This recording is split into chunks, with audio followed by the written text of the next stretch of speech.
Let's talk about something that drives so many adult chess players crazy. We are living in an age with more chess resources than ever before in history. So why on earth do so many of us feel completely, utterly stuck? Yeah, if that sounds familiar, you are definitely not alone. It's that frustrating feeling, right? Where your rating just doesn't budge. Not for months, sometimes not even for years. So what is really going on? I mean, think about it. We're in a total golden age for learning chess. We've got amazing websites like chess.com and Lichess. We have engines in our pockets that are stronger than any human grandmaster. There are thousands, literally thousands of YouTube videos, courses, puzzles, you name it, we have it. And yet, for the huge majority of adult players, this incredible mountain of information just isn't leading to real, meaningful improvement.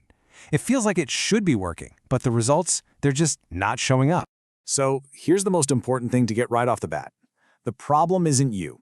It's not about being smart enough or not having a chess brain. The problem is that the way most of us are training goes completely against how our brains are actually wired to learn a complex skill.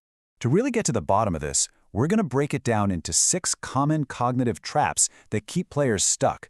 We'll look at information overload, the trap of just playing games without thinking, using engines the wrong way, training trivia instead of skill, those hidden emotional barriers, and finally, the complete lack of a long-term system.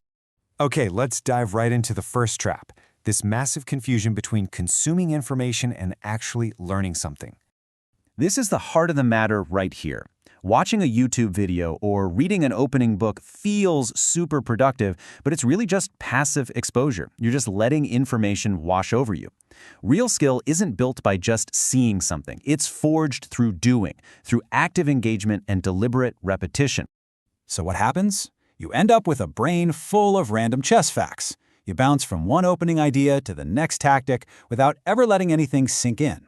You feel busy, sure, but all you're really doing is accumulating noise, not building any real intuitive depth. Now that leads us perfectly into our second trap. This one is all about how we actually spend our time with the game itself. Now this is kind of shocking when you see it laid out like this, isn't it? For the typical adult player, almost all of their chess time, we're talking 95%, is spent just playing games. Blitz, rapid, bullet, game after game after game. And deep reflection, it gets maybe 5% of the time, if that. And look, here's the tough pill to swallow. Improvement doesn't happen during the game. It happens after the game, when you go back and figure out what you did wrong. Without that critical step, you're not training. You're just entertaining yourself while reinforcing the exact same mistakes over and over and over again. This brings us to trap number 3, which is all about how we use one of the most powerful tools ever created for chess, the engine. Most players use engines completely backwards. Here's what they do.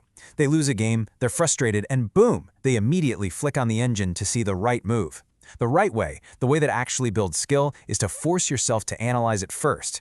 Figure out what you were thinking, and then use the engine as a sparring partner to see where your thinking went astray. See, when you just look at the answer, you're not learning to think for yourself. You're actually training your brain to become dependent on an external crutch. Your own chess intuition, the very thing you need to get better, it never even gets a chance to grow. All right, trap number 4. In this one gets to the very heart of what chess skill even is. I love this quote because it just hits the nail on the head. So many of us approach chess like we're studying for a history test, trying to memorize a bunch of opening lines or specific tactical tricks. But that's not what chess is. It's a sport of pattern recognition. It's way more like learning to play the piano or practicing a martial art. It's about building intuitive understanding through thousands of repetitions, not just memorizing facts. We try to learn the complex stuff before we've mastered the basic foundational patterns. Let's shift gears a bit and talk about something that's just as important, but often gets completely ignored: the whole psychological dimension of this. As adults, we bring so much baggage to the chessboard, don't we? We're terrified of losing those precious rating points. We're afraid of looking stupid. Our ego gets all tangled up in our old bad habits.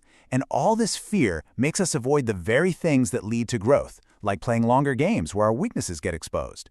Real improvement feels uncomfortable, and we run from that feeling.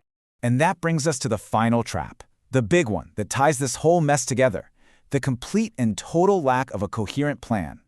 Without a system, training just becomes this chaotic, random cycle. You know how it goes. You get excited about a new opening, you dabble in it for a week. Then you see an ad for a tactics course and you jump over to that. Then you hear about some new improvement hack and try that for a bit. It's just scattered effort that never adds up to anything. So let's just pull all of this together for a second. This table sums it up perfectly. Each of these traps is really a symptom of a deeper problem. Information overload is really just mistaking watching for learning. Overplaying is just repeating mistakes without ever reflecting. Engine dependence, that's outsourcing your own brain. And memorizing trivia means you're totally neglecting the real skill, pattern recognition. And it all comes down to this one single powerful idea.